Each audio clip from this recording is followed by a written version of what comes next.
ഇന്ന് വിദ്യാർത്ഥികൾ അടങ്ങുന്ന സമൂഹം നമ്മുടെ ദേശത്തോട് കൂറ് കാണിക്കുന്നതിനേക്കാൾ ഉപരി മറ്റ് ദേശങ്ങളോടും അവരുടെ സംഭവങ്ങളോടും സാധനങ്ങളോടും ഒരുപാട് കൂറ് കാണിക്കുകയും അതിൽ അഭിമാനം കൊള്ളാൻ ശ്രമിക്കുകയും ചെയ്യുന്ന ഒരു തലമുറയാണ് ഞാൻ അടങ്ങുന്ന ഒരുപാട് പേർ അടങ്ങുന്നത്.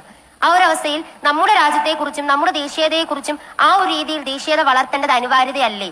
അങ്ങനെയാണെങ്കിൽ അഭിമാനം അർഹിക്കുന്ന രീതിയിൽ എങ്ങനെ നമുക്ക് ആ ദേശീയത വളർത്താൻ കഴിയുമെന്നാണ് സാർ എന്റെ ചോദ്യം. ഒരു ദേശീയതയുടെ പ്രചരണമാണ് ഇവിടെ സൂചിപ്പിച്ചത്.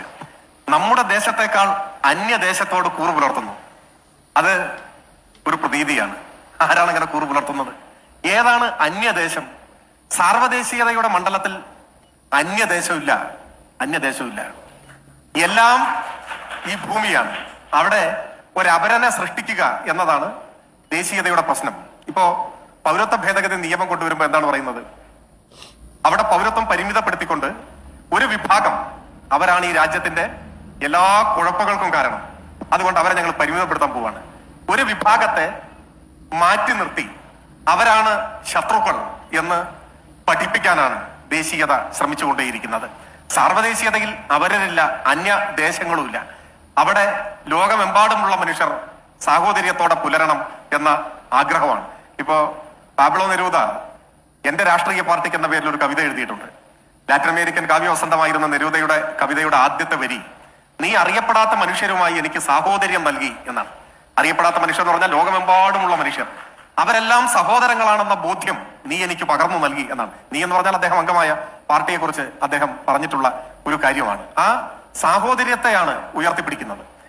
ആ സാഹോദര്യത്തിന്റെ ഒരു കാലം പുലരണം എന്ന ആഗ്രഹത്തിൽ നിന്നാണ് ദേശീയത സൃഷ്ടിക്കുന്ന അപകടങ്ങളെക്കുറിച്ച്, ദേശീയതയുടെ പ്രശ്നങ്ങളെക്കുറിച്ച് നാം സംസാരിച്ചു തുടങ്ങുന്നത്.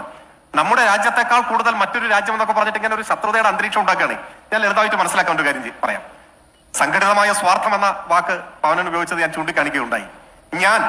ഞാൻ പിന്നെയും ഞാൻ, എന്റെ അത് കഴിഞ്ഞിട്ടുള്ളതാണ് എന്റെ രാജ്യം. ഞാൻ എന്റെ രാജ്യം. ഇപ്പോ 2013 നിങ്ങൾ ചിലരെങ്കിലും ശ്രദ്ധിച്ചിട്ടുണ്ടാവും എന്നാണ് ഞാൻ വിചാരിക്കുന്നത്. ലോകം മുഴുവൻ ശ്രദ്ധിച്ച ഒരു ദീർഘദൂര ഓട്ട മത്സരം ഉണ്ടായിരുന്നു. ആ ഓട്ട മത്സരത്തിൽ ഒന്നാമനായി ഓടിയെത്തിയത് ഒരു കെനിയൻ ദീർഘദൂര ഓട്ടക്കാരനായിരുന്നു. അദ്ദേഹത്തിന്റെ പേര് ആബേൽ കിപ്രോപ്പ് മുത്തായി എന്നാണ്. അദ്ദേഹമാണ് ഒന്നാമനായിട്ട് ഇങ്ങനെ ഓടി വരികയാണ്. അദ്ദേഹത്തിന്റെ പുറകിൽ രണ്ടാമനായി ഓടി വരുന്ന ഒരാൾ, അദ്ദേഹം ഒരു സ്പാനിഷ് താരമായിരുന്നു.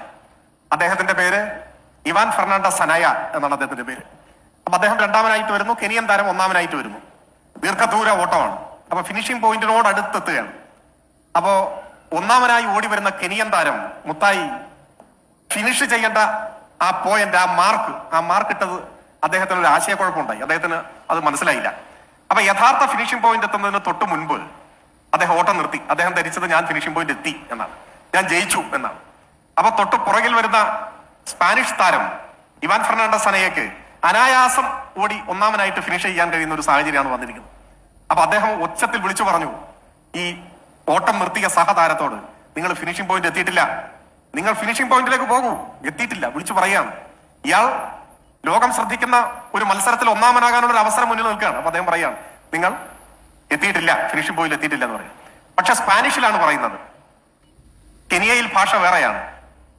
അപ്പോ സ്വാഹിലിയോ മറ്റോ അദ്ദേഹത്തിന്റെ ഭാഷ. അദ്ദേഹത്തെ ഒന്നും മനസ്സിലാകുന്നില്ല, ഇയാൾ എന്താണ് പറയുന്നത് അറിയുന്നേയില്ല. അപ്പൊ അദ്ദേഹം സാവധാനത്തിൽ നടക്കുകയാണ്. അപ്പൊ ഇവാൻ ഫെർണാണ്ടോ സനയ ഈ കിപ്രോപ്പ് മുത്തായിയെ ബലമായി പിടിച്ച് തള്ളുകയാണ് ഫിനിഷിംഗ് പോയിന്റിലേക്ക്. അയാൾ ആ തള്ളലിന്റെ ശക്തിയിൽ ഫിനിഷിംഗ് പോയിന്റിൽ ഒന്നാമനായിട്ട് എത്തി. അങ്ങനെ ആ മത്സരത്തിൽ ഒന്നാം സ്ഥാനത്തിന് കെനിയൻ താരം തന്നെ അർഹനായി. പക്ഷെ അത് സ്പെയിനിൽ ഒരുപാട് ദേശീയവാദികളെ അലോസരപ്പെടുത്തി. സ്പെയിന് ജയിക്കാനുള്ള ഒരു ചാൻസ് കളഞ്ഞു കൊടുത്തു ഈ രാജ്യദ്രോഹി കാരണം എന്ന് വലിയ ആക്ഷേപങ്ങൾ ഫെർണാണ്ടോ സനയയ്ക്ക് രാജ്യത്ത് നേരിടേണ്ടതായി വന്നു.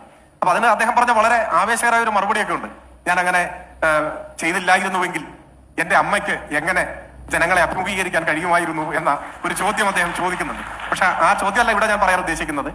ആ പ്രവൃത്തി അങ്ങനെ ചെയ്തത് ഒരു ദേശദ്രോഹമാണ്, ഒരു രാജ്യദ്രോഹമാണ് എന്ന വാദഗതി സ്പെയിനിൽ ശക്തമായിരുന്നു, അതിശക്തി. അതിന്റെ പേരാണ് ദേശീയത.